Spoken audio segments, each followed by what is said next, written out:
Hello and welcome back to another FPL team selection video. Today we're taking a look ahead at game week 15.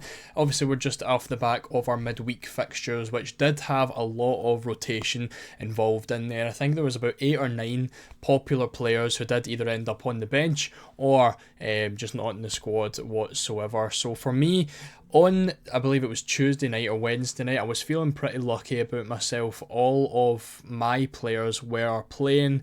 You know, I avoided the likes of Jackson not playing, Welbeck not playing, Trent was benched, Gabriel not in the squad. Managed to avoid all of that. And then it came to Thursday where I was relying on Jimenez and Porro to do quite well for me, and both of them ended up benched, and then coming on with about 10-20 minutes to go, and both hitting 1-pointers. Now, as you can see with the bench, it would have been very ideal had both of them not played, and it probably would have been more ideal again if I had had the likes of Jackson or Gabriel not play whatsoever, because it would have been more than likely that I would have had Isak come on for his 11-pointer. Now, it was a game against Liverpool, you know, the best defence in the league. Isak had just been off the back of 2 blanks, so that is why I ended up benching him. Yes, in hindsight, probably not the best decision, especially when, you know, Jimenez didn't start. It's, you know, quite frustrating, but it is what it is. You know, I think the last couple of weeks I have really been struggling with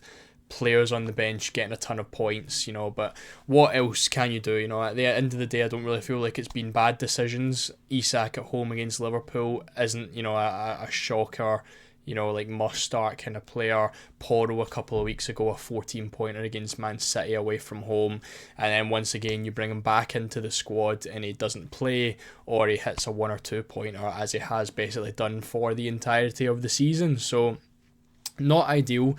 Obviously, Captain Cole Palmer, an 11-point swing between him and Salah captaincy, so that wasn't great either. And I believe I just fell below the average points, so I ended up dropping, I believe, 300,000 places or so, down to 2.3 million, which still isn't really where I want to be by game week 14, after such a good start as well with the Haaland triple captaincy in game week 2. But really missing out on Salah's hauls as what I believe has killed me a lot. You know, I can't really blame much else. You know, the decision making hasn't been horrendous. Some of the benchings is just what I have to deal with when I'm playing with a full 14-man team of playable players. The defence has been poor. You know, I'm not really getting too much points at all from my defenders, which isn't great. So hopefully a little bit of a turnaround over the next couple of games. I feel like my team is pretty well set up. We've got another transfer to use this week, so let's take a look and see who that could be. So if you watched last week's team selection or the week before, we did mention bringing Semenyo back in for Mbeumo. Mbeumo is going to be the guy who does come out this week, but I have had a little bit of second thoughts. Obviously, I was pretty set on bringing Semenyo back into the team. Was taking a look at some of the stats and was really liking the look of Anthony Gordon. Obviously, I've already got Isak in my team, and you can see the fixtures down the bottom as to, you know, Gordon against Semenyo. So Newcastle over the next 3 have Brentford, Leicester and Ipswich. 3 very, very poor defences. Yes, 2 of them are away fixtures, but that Leicester at home fixture could be a really nice one. But obviously a new manager bounce with Van Nistelrooy in there. For Semenyo, they've got Ipswich away from home this week. West Ham at home, again, could potentially have a new manager by that point if Lopetegui is going to get sacked. And then obviously Man United away, which isn't an ideal fixture for him. But when we actually look at the in-depth stats for both Gordon and Semenyo, Gordon actually has a higher XG and a higher expected assists. It is a lot more money. You know, Gordon's 7.2, I think Semenyo's 5.6, so you are talking about $1.5 million more expensive for Gordon, but he does have better XG, he does have better XA. The only thing that Semenyo really does have over Gordon is the amount of shots that he does take. So he's got 54 shots taken. I believe it is still the highest in the league, to Gordon's 23, but when it comes to actual shots on target, it's actually not that far apart. Gordon has 10 shots on target this season to Semenyo's 12 shots on target. So again, very close.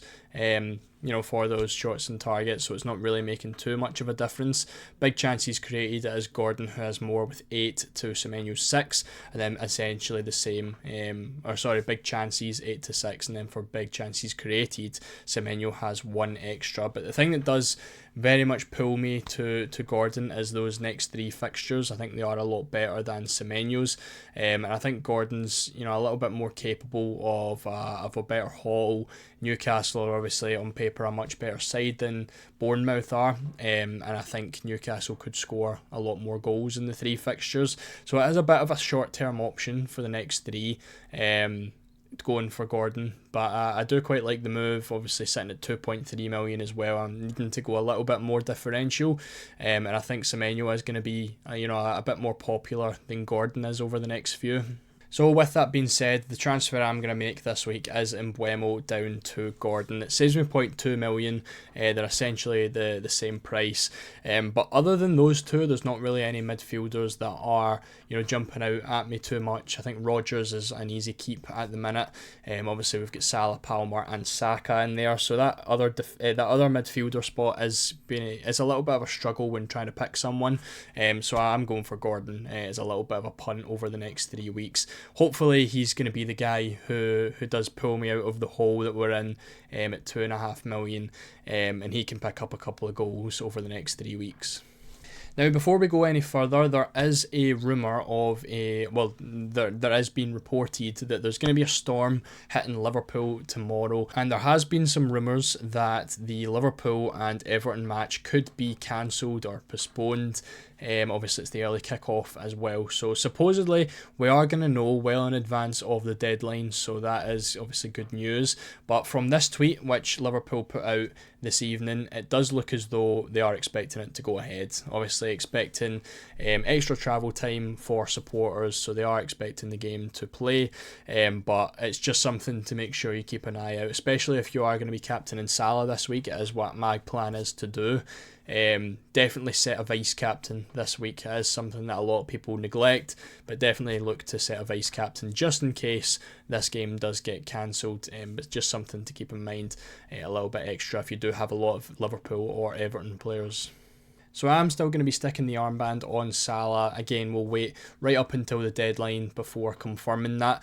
But this is how the team's looking. Fairly similar to last week. The only change I think I have made is brought Isak in for Jimenez, who is going to be sitting on the bench for a little while. Both Jimenez and Moreno are going to be bench warmers for a little while. In terms of Lewis, obviously Crystal Palace away from home does seem like a fairly decent fixture, but Lewis hasn't really been returning in points recently. Just came off the bench in that midweek fixture as well. For me, I've kind of went for the more attacking defenders. Obviously Digne is definitely starting against Southampton, but Aït-Nouri and Porro obviously both capable of picking up a lot of attacking returns. Lewis hasn't really done that as much. I'll say that in the way this season's going, Lewis will score at the weekend, so just keep that in mind. But yeah, everything else I'm quite happy with. The only thing I am a little bit concerned with is the fact that a lot of my games are away fixtures this week. Salah, Palmer, Saka all playing away from home. Gordon and Isak obviously playing away from home. Aït-Nouri and Cunha both playing away from home as well. So hopefully it's going to be the Villa boys that do pull it out for me. Rodgers, I'm hoping he can do quite well. Digne the same. Would have liked to get Watkins in for this week, but he's a bit of a free hit choice. I don't know if I'd want him long term. This week I do think he could do quite well, but not really too much else to go on about. I think for vice captain, I'm going to either stick it on Isak or Palmer, and again that's going to be something I'll probably decide right at the end. I probably would stick it on Isak as a punt if something does happen with Salah. I think the game should go ahead and Salah will be okay. For me, thankfully, I only have one player in that match. I've got no Everton players and I only have Salah for Liverpool. So if that game does get postponed, it's going to be Lewis that comes in anyways, which I'm not really too bothered about. So that's how my team's looking for this week. Let me know what you think down in the comments section. Make sure to leave a like if you enjoyed, subscribe if you are new, and good luck for game week 15. Thank you all so much for watching, and I'll see you all in the next one.